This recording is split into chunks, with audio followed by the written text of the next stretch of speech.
سفر اخلاق کی میزان ہے۔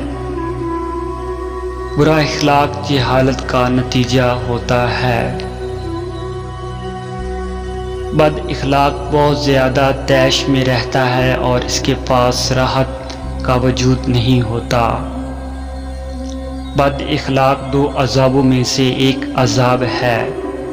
اچھا اخلاق عقل کا ثمر ہے۔ جب اخلاق اچھا ہو جاتا ہے تو باتیں بھی لطیف ہو جاتی ہیں۔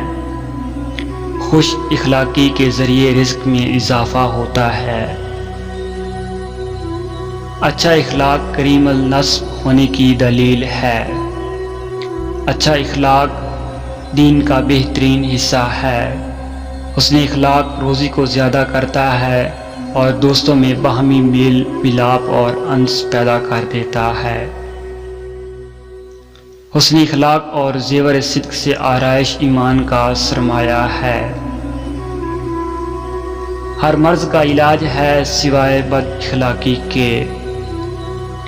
بد اخلاق کے پاس کسی طرح کی مسرت آفرینی نہیں ہوتی۔ خوش خلقی سے زیادہ پرمسرت کوئی زندگی نہیں۔